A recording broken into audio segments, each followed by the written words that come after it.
Hey, what's up everybody? It's Lids, and today we're taking a look at all of the new Gwent cards coming out in the new Chronicles expansion releasing Tuesday, October 4th. There are 4 cards for each faction, so we'll not only show you all 24 of those cards total, but explain in detail what the best ways to use them might be and how powerful they could be as well. For your reference, we'll go in order in which they were revealed, so Northern Realms, Nilfgaard, Scoitel, Syndicate, Skalga, then Monsters. There will be no new neutral cards in this patch. Quick disclaimer that the exact numbers on the cards are subject to change before they all get released, and I made all of this analysis pre-patch, so there will likely be some changes to existing cards that may help or hinder some of these combinations with the new cards that would not be reflected in this video. We have a lot to talk about, so let's jump in.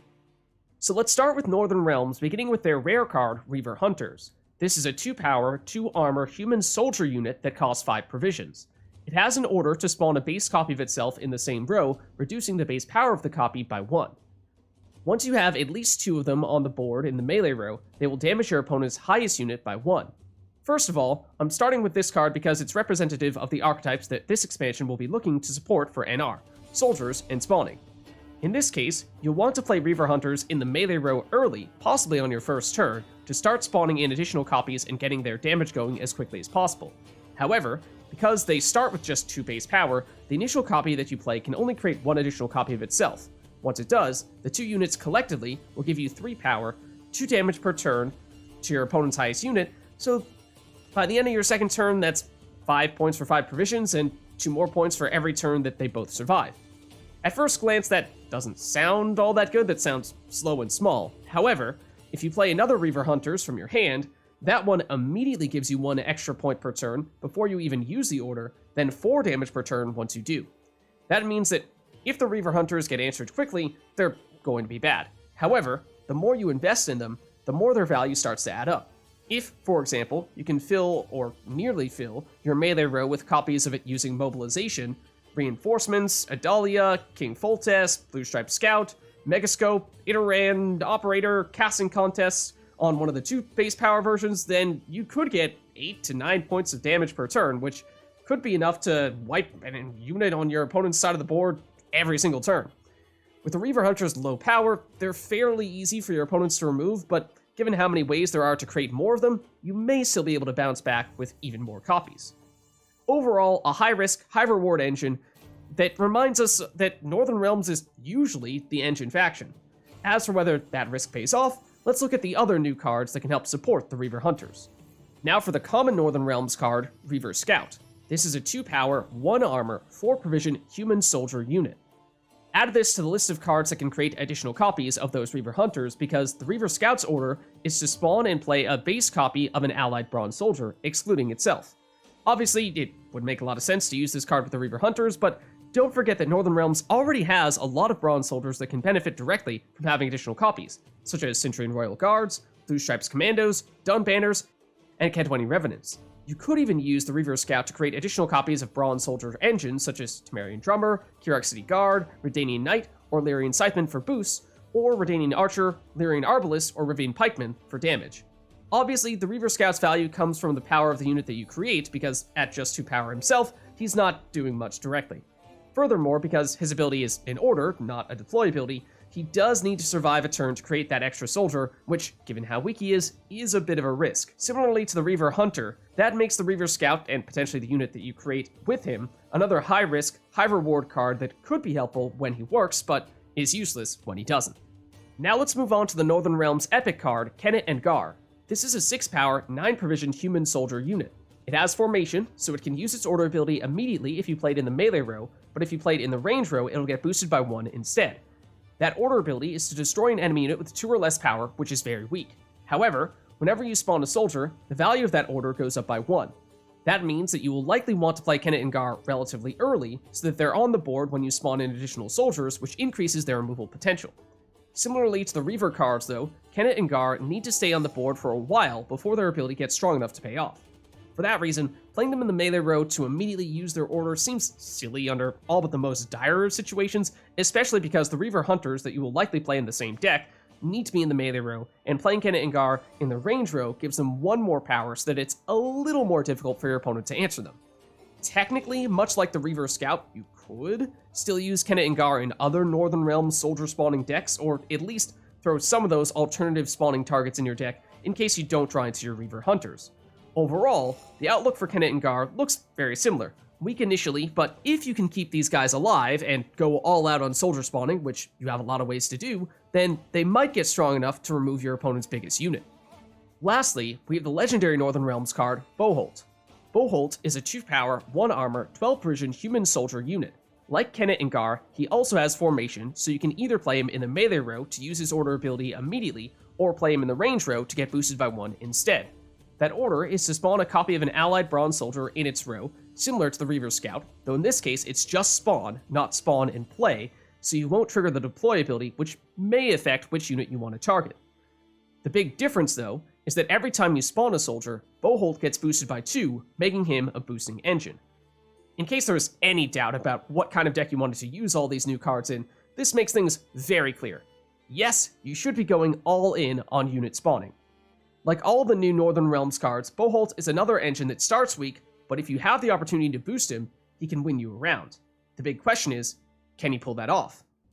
Assuming that you're playing all the new Northern Realms cards together, I think you'd want to play Reaver Hunter in the melee row on your first turn because you can't use its order ability until your next turn anyway.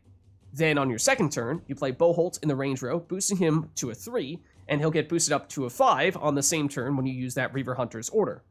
At 5 power and 1 armor at the end of your turn, he's difficult to remove, but your opponent may still have enough damage to destroy him. If that's a concern, then you may also consider using your Mobilization Leader ability to create an additional Reaver Hunter, giving you more damage and 2 more boosts on Boholt, getting him up to 7 power and 1 armor by the time your opponent can do anything to stop him, at which point it would take tons of damage to remove him. You could also play multiple Reaver Hunters and Reaver Scouts and wait to use their orders until you play Boholt to immediately maximize his boost and keep him out of removal range, though that feels like overkill, especially because that means you'd be holding back on some of your damage from the Reavers. Overall, I have mixed feelings about the new Northern Realms cards. The high-risk, high-reward nature of the engines takes the faction back to its roots, and that may scare off players used to the more point-slam-centric meta that we tend to see nowadays. However, as a longtime NR player, that's not what concerns me most. It's great that these new cards synergize well with a bunch of existing Northern Realms cards, but I'm still a big fan of Blue Stripes Commandos, Dun Banner, and Sintren Royal Guard decks. But that begs the question, should you play the new cards, or just stick with the existing soldier spawning decks? Because for some decks, you may be able to squeeze in the Reaver Hunters as a spawning alternative in case you don't draw into one of your other preferred targets, but at least with Commando decks, you already had a cheap backup plan with the Dun Banners, and in either case, once you commit to making copies of one of those units, you generally don't want to waste your spawns on other units because your round 3 win condition is typically to bring every copy of that unit that you spawned from your graveyard back into your deck using Princess Pavetta, then summon all those cards back with lots of tempo. Because you can only use Pavetta to bring back one kind of unit, splitting those spawns between your Dun Banners and Commandos would weaken your round 3, and you'd run into the same issue with the Reavers. For Sintren Royal Guard decks, the more guards you have, the more power they gain. So, once again, the opportunity cost of using your spawning abilities on anything other than a Royal Guard is huge. Then, unlike the Reaver Scouts and Hunters, Boholt, Kenneth and Gar are expensive, so they would be much harder to squeeze into your standard Commando, Dun Banner, or Royal Guard deck without sacrificing some other important cards. One alternative could be that instead of going all in on spawning one type of soldier in round 1, then using Pavetta to replay those same soldiers in round 2 or round 3, spawn one kind of soldier in round 1, then a different kind in round 2 or round 3. That could open up some opportunities for Reavers in other soldier spawning decks. However, using Pavetta to benefit from all the setup that you did in round 1 a second time, giving you a form of carryover of sorts, is arguably the greatest strength of soldier spawning decks. So to take that reliability away and risk not being able to set up your engines as well in the later round by starting from scratch with a different type of soldier seems counterproductive. As for using the Reavers in a Revenant's deck, the Reaver Hunters have more damage potential than Revenants do, so although you could use Boholt and Kenneth and Gar to power up a Revenant deck, you should probably just go all in on the Reavers instead. One last but critically important factor to consider for Kenneth and Gar and Boholt in particular. Volunteers are soldiers. That's right, every time you spawn a volunteer, you will power up Boholt, Kenneth, and Gar. That means that cards like Curat Frigate and Smoke Them Out could actually be the most effective way to set up those engines. Sure, in this case, the units that you spawn are not as powerful, but focusing on volunteers may open up some far more reliable deck building options with Pinch Maneuver, or some creative approaches that could catch your opponent off guard with Stockpile. Given how there are already many cards that support the soldier spawning archetype, there may not be many changes to existing cards in the upcoming patch to further support the new Northern Realms cards. However, if there are any buffs to unit spawners like Reinforcements, Adalia, Foltest, Blue Stripe Scout, Megascope, Iteran, Operator, or Casting Contest, then that could be a nice bonus. Without that, I have some doubts about just how effective the new Northern Realms cards will be. When they work, they'll be great. They may not be reliable enough for people to run them. However, when it comes to seasonal events, look for all these cards to shine in the +1 event, because immediately spawning a 1-power copy of any and all of those units, especially even Boholt and Kenneth and Gar, then having just about every unit that you play automatically setting them up means they could be incredibly powerful. Next up, we have Nilfgaard, starting with their epic card, Guillaume de l'Enfant, a card that I've wanted for a very long time. A 6-power, 8-provision unit that is a human and a knight. On deploy, he boosts himself and one of your opponent's units by the average of his power and the power of that opposing unit. If you get Guillaume up to 14 power, then you can use his Grace Order ability, which removes all the statuses from one of your opponent's units and puts them onto Guillaume. That means to gain access to that ability, you'll either need to use the deploy ability on a unit that has 10 or more power, like Goliath. Coincidence? Or, if you use the deploy ability on something smaller, then you'll need another way to boost Guillaume further. Guillaume's deployability is a net 0-point play, and at 6 power for 8 provisions, that would make him a very weak card, so it's crucially important that you get him up to 14 to activate that Grace ability, the first for anyone outside of Northern Realms. As for what statuses you'd like to steal, the obvious one would be Defender, because removing Defender alone would be valuable, but to become a Defender as well is incredible. That's probably the ideal option, but if your opponent is using a Northern Realms Knights deck, then you may be able to steal the infusion that Bronwyn puts on a unit to double the boost that that unit receives. Other potentially beneficial infusions could be Thrive for monsters, Cultist boost from Nilfgaard, maybe you even put Guillaume in one of your Cultist decks, or Harmony from Scoitel if you're using Assimilate. However, your opponent may not be running any of those statuses, not even Defender, and even if you can steal one of those infusions, then they're probably extremely niche and hard to benefit from. For those reasons, Guillaume is somewhat risky, because if he can't steal a good status, then you'd be better off using something else. However, he does still synergize with other new Nilfgaard cards. Now let's look at the Nilfgaard Legendary card, Beauclair, a 13-provision artifact location. Like other locations, Beauclair has resilience. On deploy, it sets the power of one of your units to the same amount as your opponent's highest unit. That means that this is a great counter against high base power or high boosting decks, requiring little to no setup to significantly boost either your smallest or most important unit. However, if your opponent isn't running a deck that goes tall, then the deploy ability may not be as effective. Heck, technically it could even be worth negative points if they have all small units and you only have big units. However, that potential issue hints at what kind of support to expect from the other new Nilfgaard cards. The order is to reset the power of a unit, basically a built-in Spores. Now, Spores would normally be a very hit-or-miss card that gets amazing value if your opponent has done a lot of boosting, small value if your opponent has damaged one of your cards, or no value if everything is on its starting power. If your opponent does have a lot of boosted cards, then Gwent could be an amazing addition to your deck to reset Beauclair's order ability to reset more of your opponent's units. However, it's the combination of the deploy ability and the order that makes Beauclair so strong. Start by benefiting from one of your opponent's highly boosted cards, then reset that card with the order, giving you the best of both worlds. Given that Guillaume will boost one of your opponent's cards, especially ones that are already powerful, he would work well with Beauclair, even if you can't find a good status for him to steal. But the synergies don't stop there. Because Nilfgaard's new rare card, Boholt, let the memes begin, a 4-provision tactic that boosts one of your opponent's units by 3, then one of your units by 9. On net, that's worth 6 points by itself, which is the same as other 4-provision boosting specials like Swallow and Pact. However, what makes this different is that because it also boosts your opponent, it can be a great way to set up Guillaume for a huge deployability boost, or better yet, a bigger boost from Beauclair's deployability, followed by removing that 3-point boost that you gave your opponent with Beauclair's order ability. That means that, at worst, Boholt is the same as other 4-provision boosting special cards, but when combined with Beauclair, it becomes a 9 for 4, which is very good value. Just be mindful that boosting one of your units by 9 is going to make a tall removal target for your opponent. On a different note, because Boholt gives us another new 4-provision tactic card, it makes it easier for enslaved decks to load even more tactics into their starting deck more easily, so that alone makes it significant. It will now be possible to reach Enslaved 7 using only 4-provision tactic cards, allowing you to make all of your high provision cost cards units. It also makes it easier to justify going over 25 cards in your starting deck to maximize the power of your Enslave Leader ability. The maximum is still Enslave 9, but it does make that, and any Enslave lower than that, more capable of saving at least some of your provisions for things other than just tactics, like 4 out of the 5 of Stefan, Colgrim, Letho, Theon, and Helga. Lastly, we have Nilfgaard's common card, Knight Challenger, a 5-power, 4-provision human knight unit. On deploy, it gains vitality equal to the amount of boosts on an enemy unit.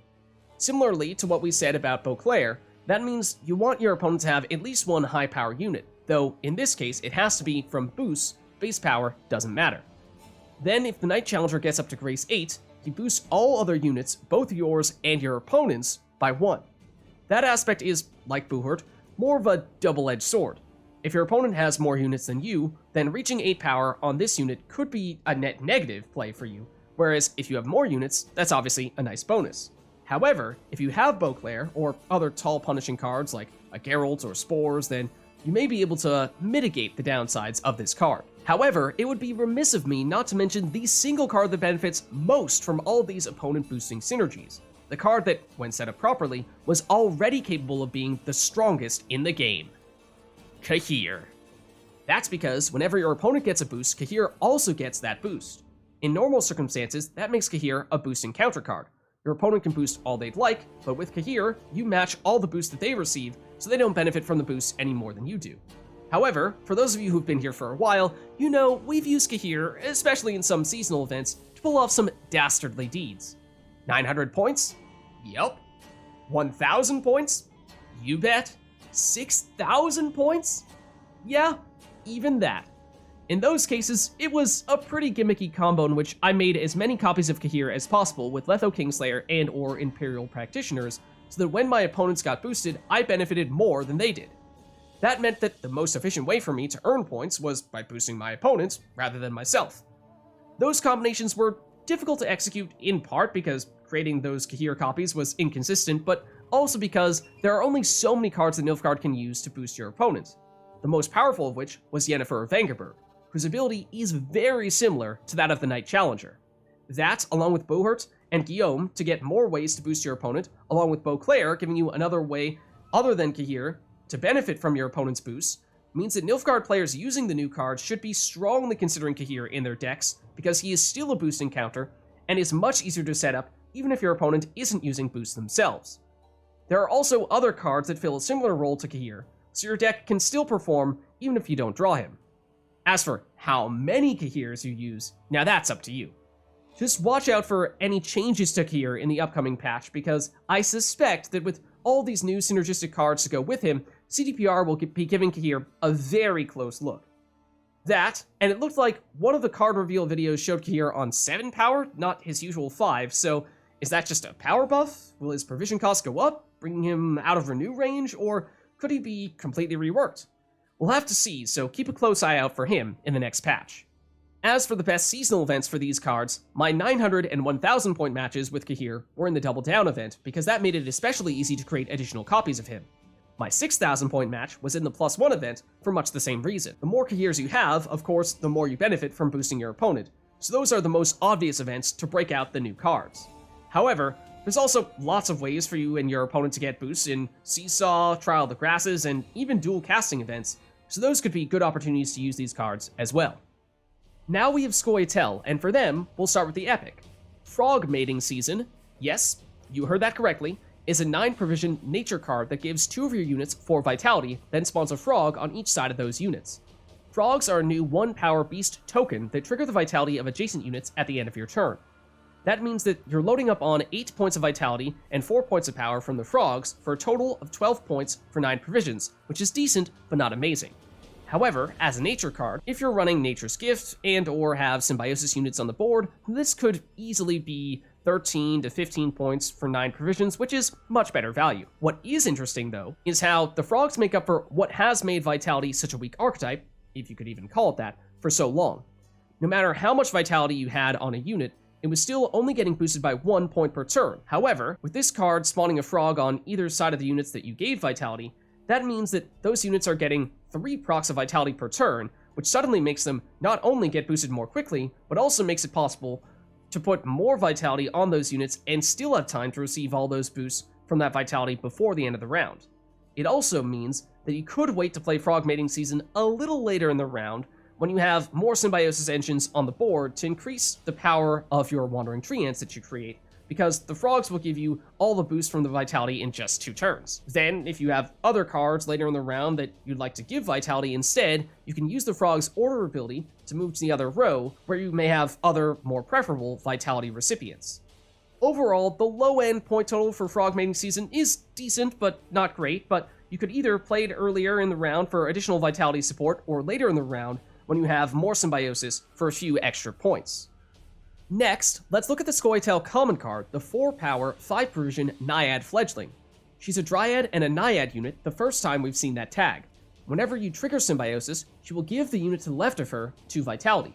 Notably, she does not have Symbiosis herself, so you'll need to play her in a Nature's Gift deck or wait until you already have other Symbiosis cards on the board, though that's how you'd want to play her anyway. You would still want to get her on the board fairly early though, to give yourself more time to play nature cards to trigger that Symbiosis and to benefit from that vitality. And of course, to facilitate getting the boost from that vitality more quickly, playing Frog Mating Season after playing the Naiad Fledgling would be a great combo. But running out of time to receive all of your vitality boosts is even less of a concern with this card, because her order ability absorbs all the vitality on a card and uses it to boost herself. That means that if you load up on vitality late, can't use all of the frogs to trigger that vitality on all of your units, or get your frogs destroyed, then you can still get all the vitality boosts from one of your units, potentially a huge consistency boost for vitality decks. But even if all of your vitality setup goes according to plan, that order ability is still relevant, because there are at least 2 cards on which you deliberately may not want to accelerate your vitality triggers, Frexinate and Hamadryad. For Frexinate, you want to keep as close to 3 vitality on it as possible at all times, so that it comes off cooldown every turn to spawn in more Symbiosis units. Heads up that putting him next to the Naiad Fledgling could be amazing. If you go through Frexinate's vitality more quickly, then you risk slowing down his cooldown.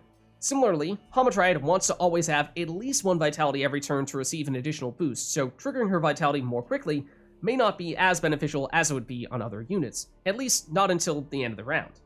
That means frogs next to Frexinate or Hamadryad, at least early to mid-round, are counterproductive. Instead, keep the frogs away from those units and use Naiad Fledgling's order on your last turn to benefit from any extra vitality on Frexinate and or Hamadryad, if she has 2 or more vitality remaining. Overall, a versatile card that can be a vitality engine and or vitality finisher. Not to mention, when added to Frexinate and Hamadryad, it gives us 1 more card to tie the vitality and Symbiosis archetypes together more naturally. For the Scoia'tael rare, we have the Naiad Pondkeeper, a 5-power, 5-provision Dryad Naiad unit. If you play her in the melee row, on deploy, she'll damage an enemy unit by the power of a Wandering Tree Ant, then reset the power of that Tree Ant, or if you play her in the range row, she'll infuse a non-Symbiosis unit with Symbiosis. This one is much more straightforward. If it's early in the round, play her in the range row for more Symbiosis, targeting something like Frexinate, Naiad Fledgling, Forest Protector, Fauve, or even a Wandering Tree Ant. But if it's late in the round, and you don't have many nature cards left, then play her in the melee row for an ability that technically does not directly lead to any additional points, but could shut down one of your opponent's important units. Symbiosis decks usually relied almost entirely on nature cards for damage, so to have some damage potential from a unit is a little convenient. That way you don't need to rush a nature card before you've set up all of your Symbiosis engines, but then again, you would need to use Symbiosis engines on the board for your Tree Ants to have enough power to use that melee row Pondkeeper anyway, so maybe it's a non-factor, or maybe that means you can omit Dwen, Canel, Guardian. Either way, it seems like the range row ability is preferable, and the melee row ability is mostly just a backup plan. Lastly, we have the Scoitel Legendary card, Aquin. Aquin is a 5-power, 13-provision Dryad Naiad unit with Symbiosis. On deploy, she infuses all the Naiads on the board, in your hand, in your deck, and even in your graveyard with the nature tag, including herself. That means that now, every Naiad that you play triggers Symbiosis, including Aquin, which is crazy, but in an awesome way. That means that when you are using Aquin, you definitely want to have the other Naiads in your deck as well. That will also make it a high priority to play Aquin early, so that you add the nature tag to your Naiads before you play them, because they may still receive the infusion when they're on the board when you play Aquin, but at that point, it's probably too late for that to make a difference. Usually, because all decks need to have at least 13 units, that limited the total number of nature cards that you could have in your deck to a maximum of 12. That also meant that there was a limit on how many times you could trigger Symbiosis over the course of a match.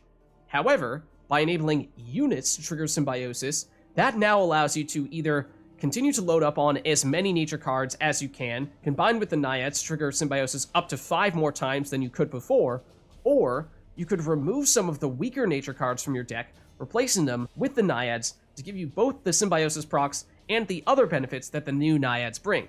In the case of the latter, remember that the Naiads only gain that nature tag after playing Aquin, so you would be relying even more heavily on playing Aquin early.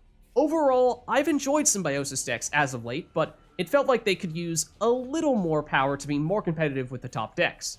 As for Vitality, it was arguably the worst archetype in the game, so much so that calling it an archetype in the first place may be giving it a little too much credit.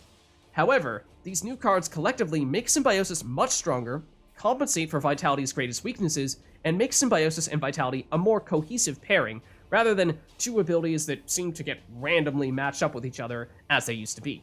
Symbiosis was already decent, so I wouldn't expect many changes to existing Symbiosis units or nature cards in this patch, but if we get some buffs, then that would make them even better. As a more subtle, indirect buff, check if any of the existing Triad units get the Naiad tag added to them, in which case, when combined with Aquin, they could give you even more ways to proc Symbiosis without needing to add additional nature cards. More likely, I might expect some additional buffs to Vitality cards, which, even after the additions of Frog Mating Season and Naiad Fledgling, could probably still use all the help they can get. For seasonal events, the best time to play these new cards would be the dual casting event to double how often you can play nature cards, making the Symbiosis archetype much stronger than usual. Theoretically, Seesaw can work well with Vitality to keep your units on even power so that they always get boosted at the end of your turn, but the Frogs would actually disrupt that a bit, and in the past, Vitality alone was not enough to be competitive in that event. Next up, let's talk Syndicate. First, let's start with the rare card, Little Bird. This is a 5-power, 5-provision human agent unit. On deploy, it infuses itself with a gang category from a unit in your starting deck. So that means Crowd Splitters, Blind Eyes, Tide Cloaks, Cut-Ups, Firesworn, or Salamandra, but not Witch Hunters. Notably, Little Bird does not start with any of those tags, so that deployability is the only way that it's going to become a member of one of those gangs. Then, with its Fee ability, you can spend 2 coins to boost one of your units by the number of unique gang categories you control. That Fee ability has a cooldown of 1, so that means you can only use it once per turn. This card strongly incentivizes you to have units on the board from as many gangs as possible. Once you control units from 2 gangs, 2 points for 2 coins is average value, and anything more than that is fantastic, turning this card, potentially, into one of the most efficient coin spenders in the game. That explains why you're only allowed to use the ability once per turn, otherwise it would be busted. Worst case scenario, you play Little Bird on your second turn when you already have 1 gang unit on the board, and immediately use its Fee, turning it into a 7 for 5, earning 1 point for every coin that you spent. That's about average, maybe slightly below average, but that's the worst case scenario. If it stays on the board longer, not only will you be able to use that Fee ability more times, you can also start to play more units from different gangs, increasing the value every time you use that Fee ability. That means that by the end of the round, it could be as high as 6 points for 2 coins, which, yes, would be the most efficient points per coin usage in the game, and over the course of a round, could make this unit well over 20 points. That makes Little Bird a potentially game-winning engine, but you could use it as a point slam as well. Sure, playing it early means you can click the Fee more often, but if you have other high-priority units to play from other gangs, then you may still use Little Bird on one of your last turns, use the Fee, and immediately get as much as 6-point boosts, making it an immediate 11 points, which is still decent by most standards, let alone for a 5-provision bronze unit. The theme of playing multiple gang categories continues with the Syndicate epic card, Bart. This is a card that I think a lot of people have been waiting a long time to see, so I'm glad we finally got him. He's a 6-power, 4-armor Ogroid unit that costs 8 provisions. Once again, note that he does not belong to a gang. Once he's on the board, whenever you play a unit with a gang category that you don't control, Bart will give you 1 coin per gang category that you control. That means if you play Bart first, then on your next turn, play a unit from a gang, Bart will give you 1 coin. Then on your next turn, if you play a unit from another gang, and you still have the unit that you played on your previous turn, then Bart will give you 2 coins. Continue this pattern, getting up to as many as 6 coins when you play a unit from that final gang. 1 coin per turn is useful, but you can get that from a 4-provision unit like Tax Collector. 2 coins per turn is what you get from Imke, a 9 provision unit, so to get that from an 8 provision unit instead is decent value. Once you get up to 3 or more coins per turn though, Bart becomes the best coin generating engine in the game, outside of Hidden Cache with Flinder's crew and In Search of Forgotten Treasures, or a ridiculous number of Treasure Huntress infusions. If you already have units from all the gangs on the board, then Bart can no longer generate coins unless your opponent happens to destroy one of those units, in which case you may be able to play another unit from that gang that they destroyed, getting another turn of maximum coin generation from Bart, and that's unlikely to happen, but potential game changer if it does. However, much like with Little Bird, although in theory that makes Bart seem incredibly powerful, in practice it's not so simple.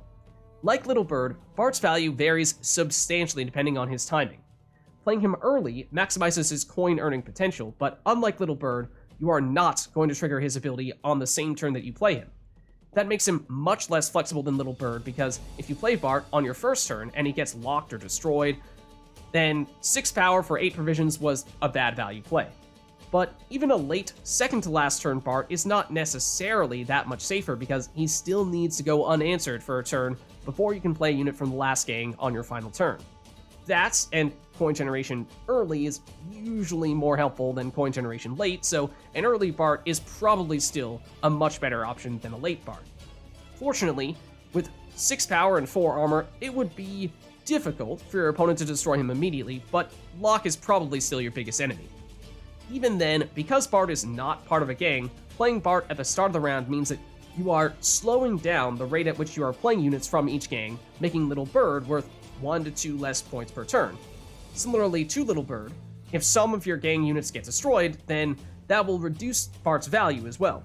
Collectively, those complications are what makes Bart come from an amazing card down to what could be a great card, but like Little Bird, has numerous complex factors to consider, making him much more difficult to play perfectly.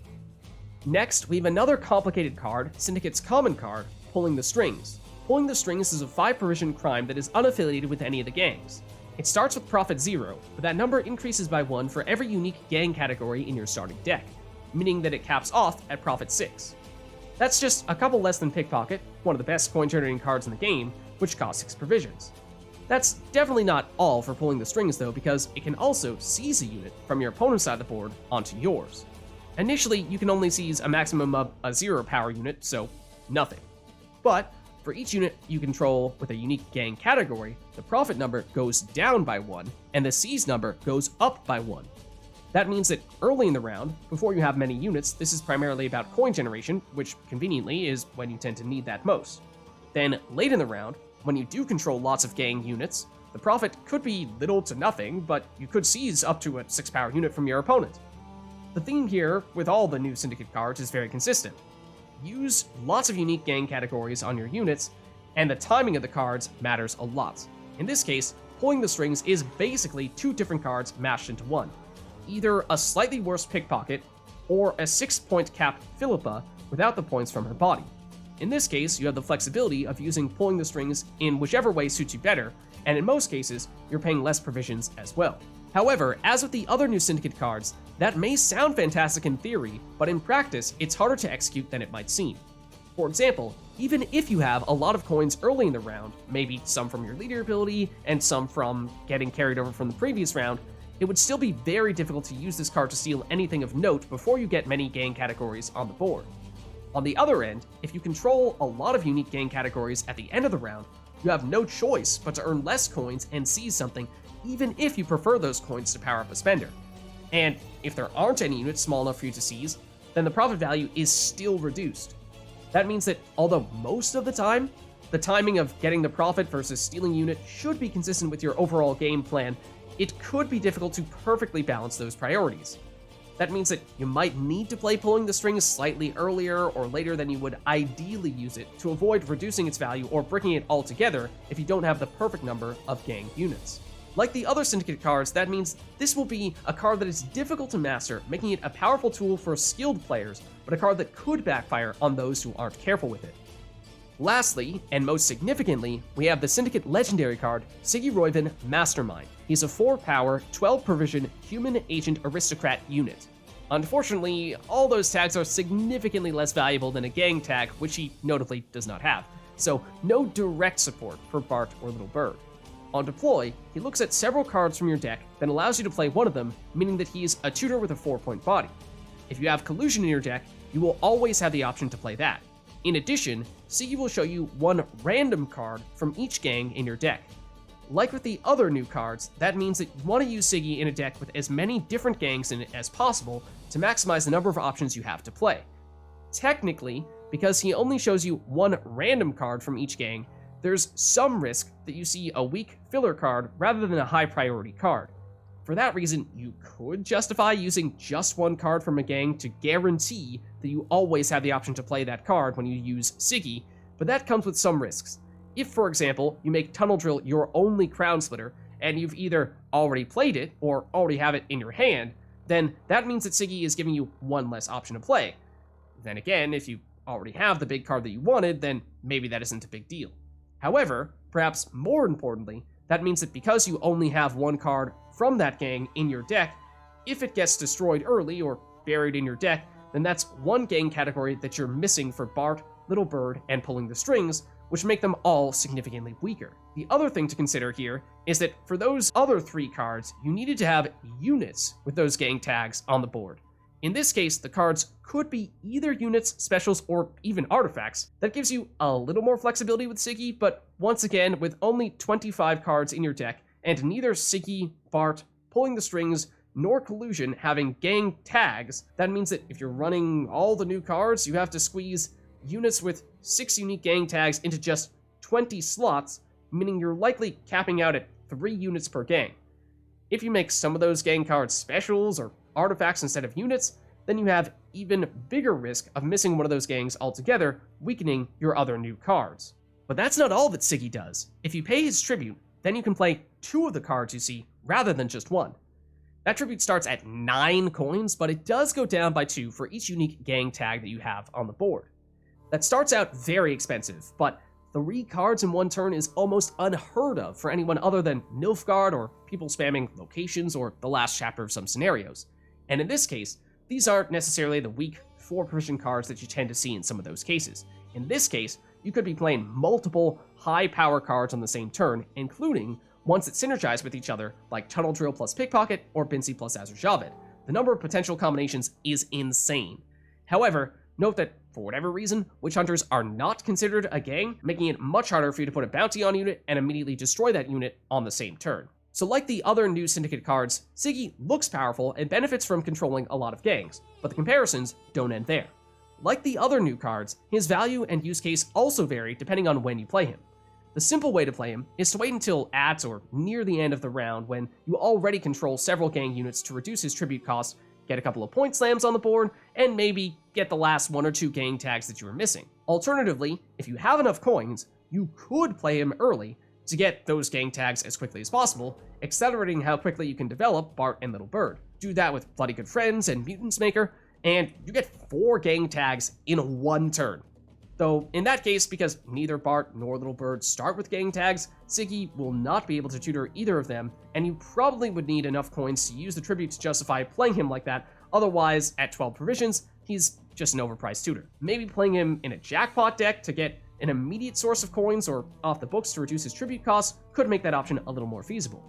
Otherwise, you could put him in a lined pockets deck, though, as stated previously, the more crimes you have, the fewer units you have, making it harder to set up all the other new cards. Overall, that makes Syndicate possibly the faction that has received the most powerful cards, but likely the one that will be the most difficult to master. I like that, as with many other factions, the new cards revisit an archetype that has been power crept and overlooked as of late, so the new cards hopefully bring dedicated mixed gang Syndicate decks into a more prominent role.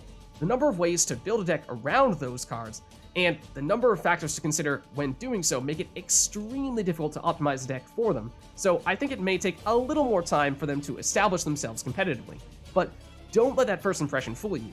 Once people figure out how they want to play these cards, and many players may use their own personal twists, top-end players can probably make them very effective.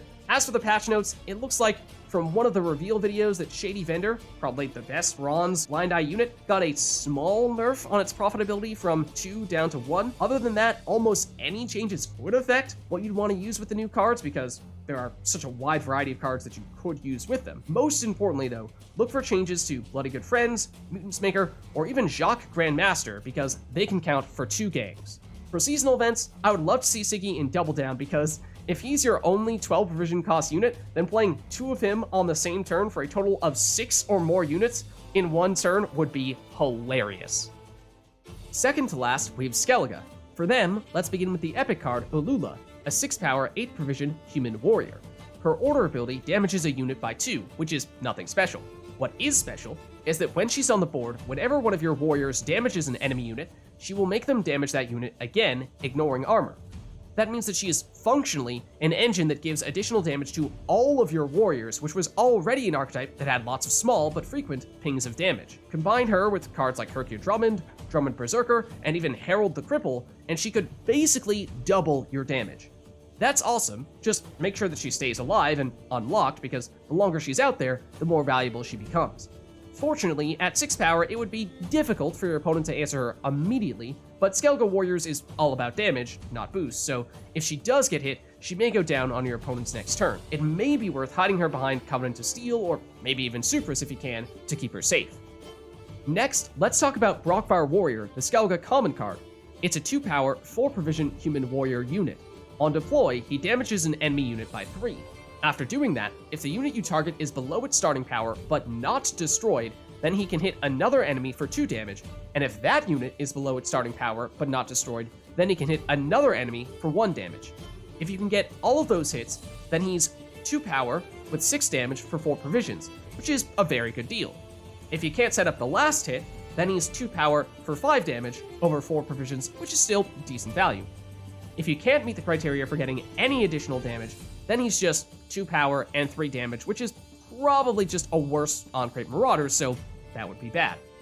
The interesting thing is that when combined with Ulula, his maximum damage gets increased by 1, and the number of times that you can chain that deployability goes up as well, maxing out at 4, 3, 2, then 1 damage for a total of 10.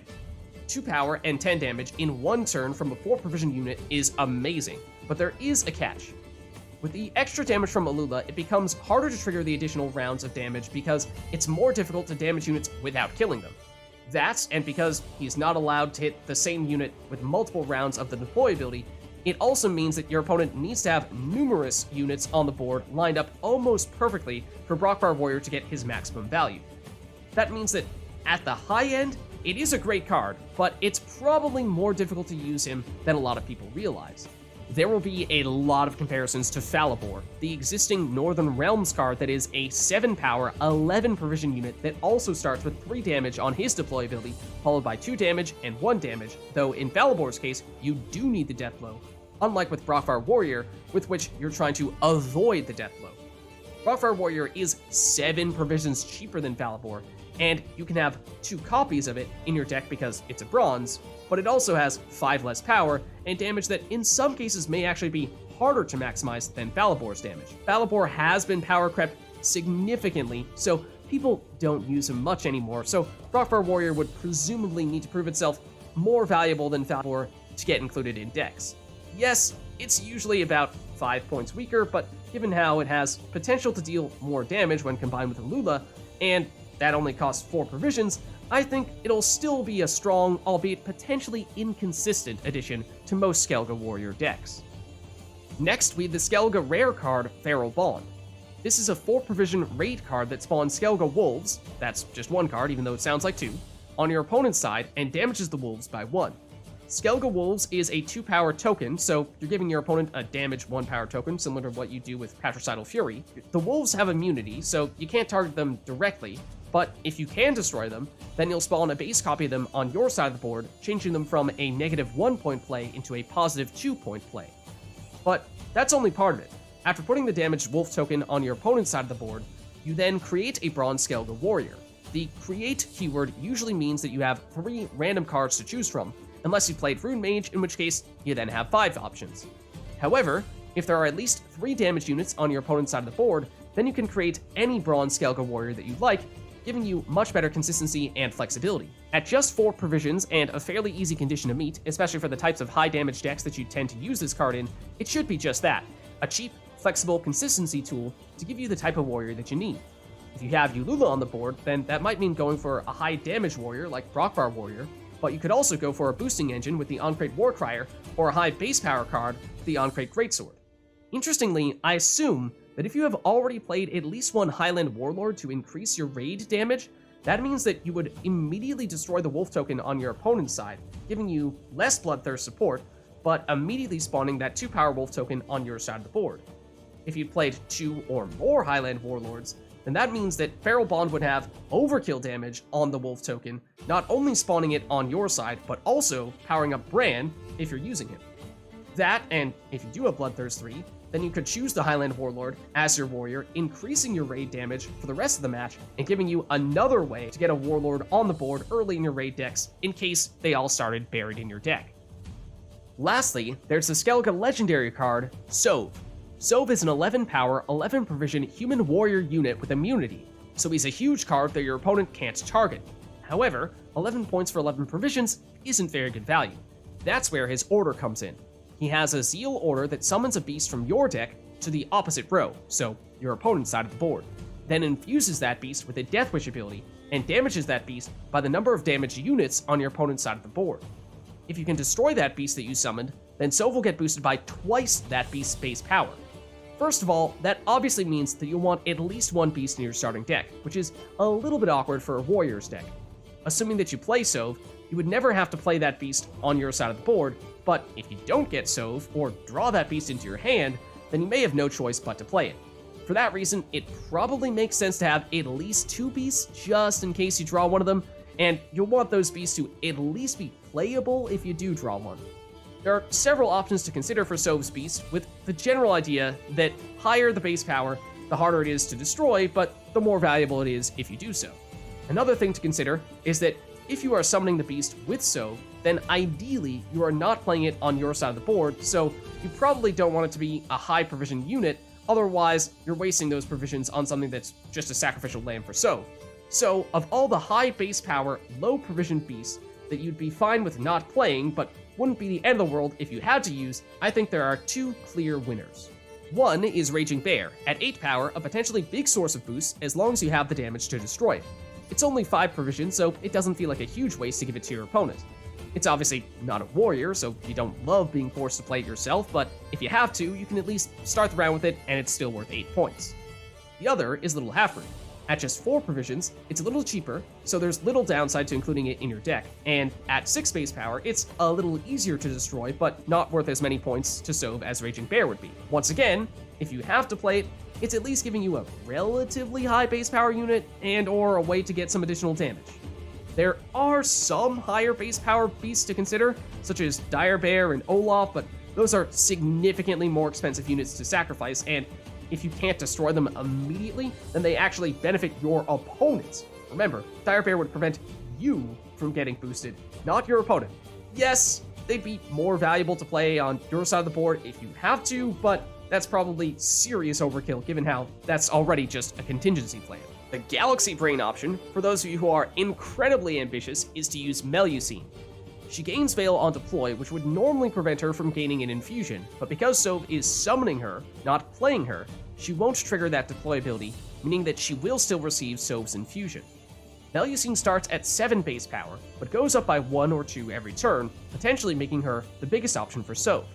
That, and although your opponent could use her order ability to deal a little damage to you, Melusine damages your opponent every turn, so the longer you wait to take her out, not only does her base power increase, setting up a bigger Sov boost, but she also continues to hurt your opponent's units. That means you could play Sov early in the round, summon Melusine, and let her stay there for a while, and wait until the end of the round to destroy her. The issue there becomes, how do you destroy such a big Melusine? Skelega warriors tends to have lots of little damage spread across the board, but not as much big chunky damage to take out a single big unit, making it a little risky to take out Melusine. You may still be able to destroy her if you focus most of your damage on her, or you could use a dedicated tall removal card like Geralt to do so. Or Dandelion Vainglory? yes, possibly the single worst card in the game when combined with Sov actually serves a meaningful purpose. Sure, in most other cases you probably have enough damage not to worry too much about destroying the beast that Sov summons, but if you're going for the Melusine Mean Dream, then Dandelion could actually be a useful addition. Melusine is technically the best high-end play for Sov, especially if you happen to have played her in round 1 to increase her base power, then put her back into your deck with Lippy. It is, it's a gimmicky play that almost surely will not pay off, especially if you do go that route, but if you do, you're a legend. Melusine is also a 10 provision unit, so she's not a cheap card to sacrifice, but if you're trying this strategy, then you're probably not focused too much on that and just messing around. If you do have to play Melusine, then of course she's still a powerful card, and this would confirm that she is the single most flexible Skelga card, as she now technically has a warrior synergy, the only archetype that she had not previously had a way to justify being included in those decks. But back to Sov. He's a big point slam, and the immunity is nice, but the real value comes from how ambitious you are with the beast that you choose. If, for some reason, things go horribly wrong, and you don't think you can destroy that beast, then you can always choose not to use Sov's order, though at that point, you're not getting great value from him. The best ways to play him are probably with Patricidal Fury or Reckless Flurry to reliably get some damage units on the board before you summon that beast, but it's theoretically an option to put him in a Rage of the Sea or Onslaught deck as well, though that wouldn't be as natural of a fit. Given his immunity, it'll be interesting to see if that leads a lot of people to use Scorch, Igni, Curse of Corruption, or Glorious Hunt in their decks to counter him. That's also difficult, but not impossible to remove his immunity. Boiling Oil comes to mind, in which case he's a much easier target to take out. Overall, that means Skelga is going back to prioritizing lots of little pings of damage, making them add up more than ever before. I think Sov and Brockfire Warrior got a lot of attention, but Ulula is the card that I'm most excited about because she has the most synergies with other cards. For seasonal events, double down for 2 Sovs and or 2 Ululas could be very effective, and Pharaoh Bond will be a welcome addition to dual casting raid decks. Lastly, we have monsters. Let's start with the common monsters card, the Onel Slave Trader. This is a 3-power, 5-provision elf wild hunt unit. On deploy, it gains vitality equal to the amount of frost you have on your opponent's side of the board. Given how wild hunt decks are all about frost, that could be a lot of vitality. Then you also infuse an enemy unit with an ability that lowers its power down to 1 and locks it if you have any Onel Slave Traders that have more power than the unit that you chose to infuse. Choosing which unit to target with that infusion is an interesting decision because the Slave Trader starts at just 3 power, so initially there aren't going to be many units that the Slave Trader can outscore. That means that you could play it safe and target a weak enemy unit, making it more likely that you'll lower the enemy unit to 1 power and lock it, but it also means that your opponent isn't losing many points in the process unless you're able to lock an engine. For what it's worth, this is the first time that monsters can lock something without breaking devotion.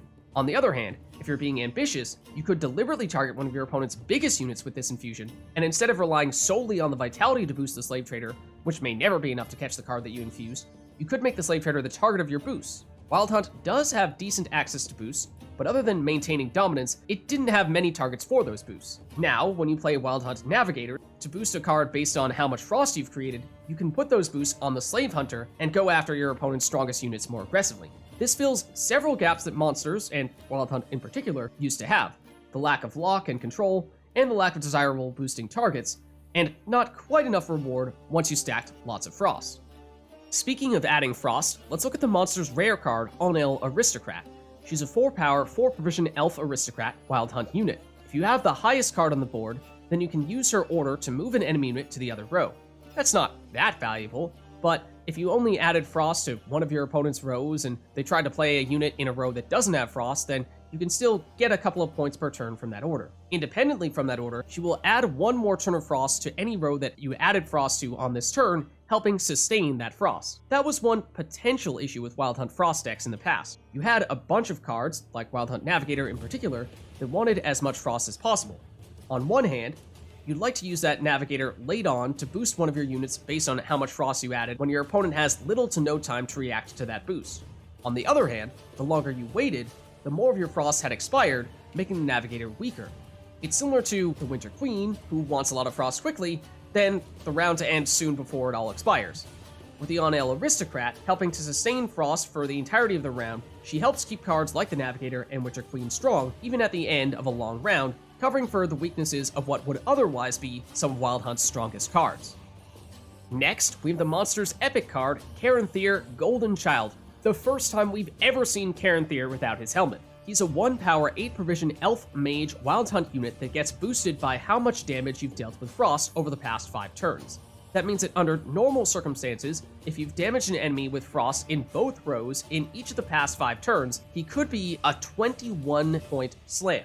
If you haven't damaged units with Frost in both rows, your opponent has mitigated some of that damage with shields or armor, or you play Thier before you had Frost on the board for at least 5 turns, then that number could be lower.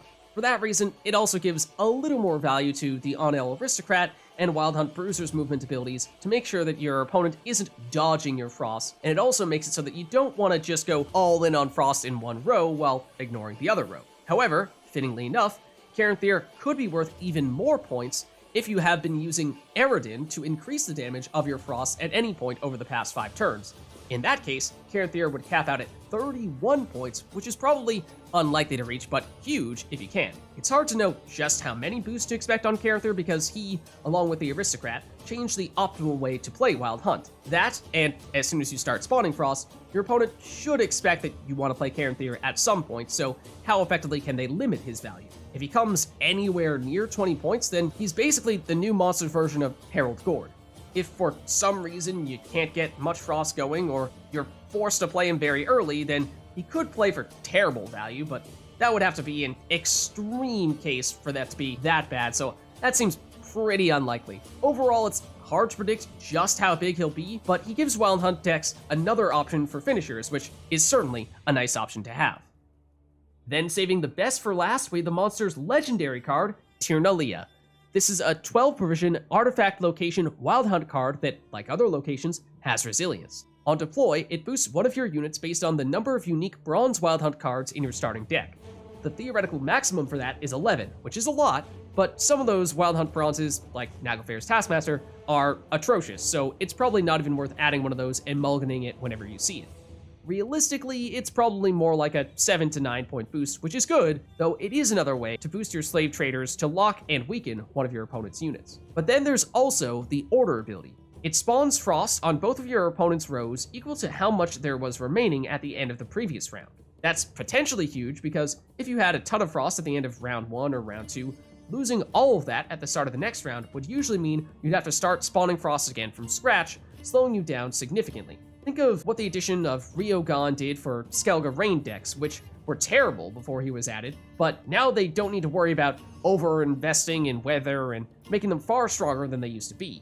In this case, the goal is still to avoid losing value from excess weather effects, something that Monsters was only able to do before with Winter Queen. However, the use case here is the opposite of how you use Ryogon. Instead of triggering all of your excess weather at the end of the round as a finisher, Thier carries it over at the start of the next round. That makes almost all of your Wild Hunt units more dangerous almost immediately, and also means more boosts if you're using the White Frost Leader ability. But even that's not all. The Order also gives you Red Riders, a very underrated special card for Wild Hunt decks. If you didn't have a lot of Frost to carry over from the previous round, use it to get a lot of Frost quickly. If you did carry over a lot of Frost, use it to replay one of your Bronze units with powerful Frost-based abilities, like the Navigator. Overall, that's a ton of stuff to cover for many of the weaknesses that Wild Hunt/Frost decks used to have. Wild Hunt was far from meta, but it had some potentially powerful pieces like the Ancient Foglet and Wild Hunt Navigator, so having more powerful bronze engines and a gold carryover and finisher could go a long way toward helping fill those gaps. Will that be enough to propel Wild Hunt into relevance? Given how far it was from being meta, that's hard to say. That being said, I would expect some changes to existing Wild Hunt cards in the upcoming patch, so watch carefully for those to see if there are any new buffs or reworks to further support the archetype. For seasonal events, Wild Hunt Frost decks were almost good enough to be viable in dual casting, where they could load up on Frost even more quickly than usual. Given the power of the new cards, I'd imagine they'll be more of a factor next time we have that event.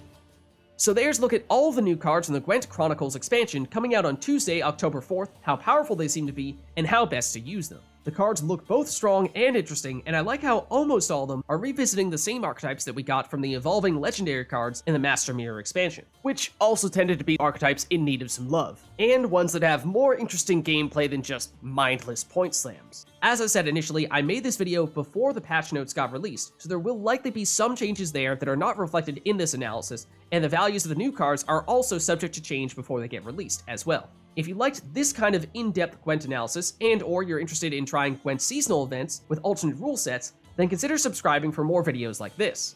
Let me know in the comments which cards you're most excited to play, how you plan to use them, or what you'll be looking for in the upcoming patch. Thank you all for watching, and I'll catch you next time!